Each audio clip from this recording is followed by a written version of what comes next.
আসসালামু আলাইকুম।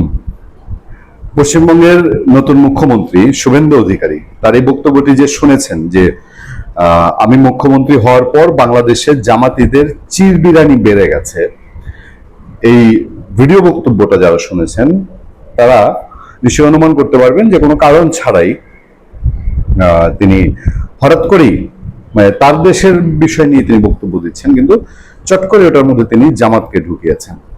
আসলে শুভেন্দু অধিকারীর বিজয় বা পশ্চিমবঙ্গে বিজেপির বিজয়ের মধ্যে দিয়ে অনেকে এটা মনে করছিলেন যে তৃণমূল কংগ্রেসের সঙ্গে বা মমতা ব্যানার্জির সঙ্গে বাংলাদেশের জামাতে ইসলামীর একটা সখ্যতা ছিল এবং মমতা ব্যানার্জি ক্ষমতা থাকার সময় জামাতে ইসলামীকে তিনি অনেক ছাড় দিয়েছেন বলে অনেকে মনে করেন। ফলে পশ্চিমবঙ্গে বিজেপির বিজয়টা জামাতের একটু অখুশি করার কারণ কিনা এমন অনেকেই ভাবছেন। এই আলাপও হয়েছে যে জামাত খুশি হয়েছে, আওয়ামী লীগ খুশি হয়েছে, কিন্তু আমার মনে হয় যে শুভেন্দু অধিকারী খুব বুঝে শুনে কথাগুলো বলছেন এবং তিনি যে জামাতকে খোঁচা দেন, কার্যত এই খোঁচাটা বাংলাদেশের প্রেক্ষিতে জামাতের জন্য ভালো। কারণ বাংলাদেশের তীব্র ভারত বিরোধী একটা মনোভাব রয়েছে অনেকের মধ্যে। ভারত বিরোধী এন্টি ইন্ডিয়ান ফোর্স খুবই শক্তিশালী বাংলাদেশে। সেই এন্টি ইন্ডিয়ান ফোর্সটা যখন দেখে যে জামাতকে শুভেন্দু অধিকারী খোঁচায়, আওয়ামী লীগ খুশি হয় শুভেন্দু অধিকারীর বক্তব্যে, শুভেন্দু অধিকারীর বিজয়ে, তখন এন্টি ইন্ডিয়ান ফোর্সটা আরো বেশি তখন জামাতের দিকে ঝুঁকে।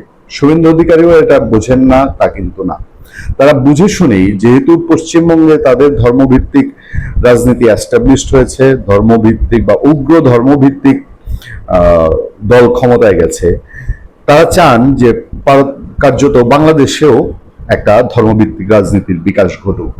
আর না হলে হঠাৎ করেই তিনি জামাতকে নিয়ে এভাবে হয়তো কথা বলতেন না। ক্ষমতায় আসার পর থেকেই ভারতের পশ্চিমবঙ্গের সীমান্ত সুরক্ষা এবং অনুপ্রবেশকারীদের বিষয়ে একাধিকবার কঠোর বার্তা দিয়েছেন নবনির্বাচিত মুখ্যমন্ত্রী শুভেন্দু অধিকারী।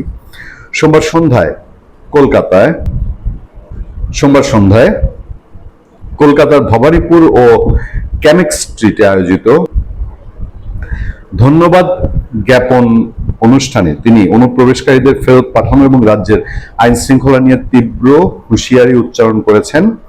সদ্য সমাপ্ত বিধানসভা নির্বাচনে তৃণমূল কংগ্রেস নেত্রী মমতা ব্যানার্জিকে তার নিজের কেন্দ্র ভবানীপুরে 15,000-এর বেশি ভোটে পরাজিত করে জয়লাভের পর ভোটারদের প্রতি কৃতজ্ঞতা জানাতে এই অনুষ্ঠানের আয়োজন করা হয়। ধন্যবাদ জ্ঞাপন অনুষ্ঠানে পশ্চিমবঙ্গের মুখ্যমন্ত্রী বলেন, সীমান্ত সুরক্ষিত করা, অভারতীয়দের দরজা দেখিয়ে দেওয়া এবং অনুপ্রবেশকারীদের হটিয়ে যেখান থেকে এসেছিল সেই রাস্তা দিয়ে বাংলাদেশে ফেরত পাঠানো হবে।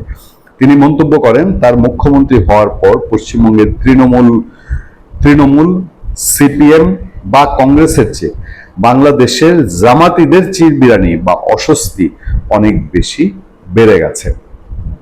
আবারও বলি, তিনি বলছেন যে তিনি মন্তব্য করেন শুভেন্দু অধিকারী তার মুখ্যমন্ত্রী হওয়ার পর পশ্চিমবঙ্গের তৃণমূল সিপিএম বা কংগ্রেসের চেয়ে বাংলাদেশের জামাতিদের চিরবিরানি বা অস্বস্তি অনেক বেশি বেড়ে গেছে। নিশ্চিতভাবেই বাংলাদেশের জামাতকে নিয়ে এই খোঁচাটা শুভেন্দু অধিকারী দিয়েছেন।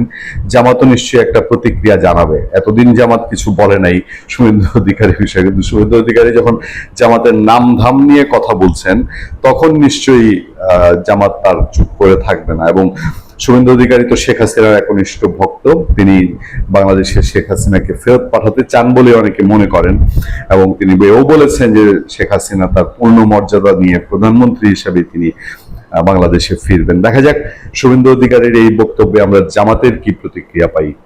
ভালো থাকবেন, সুস্থ থাকবেন। আপনাদের সাথে আমি আতিক রহমান, পূর্ণিয়া।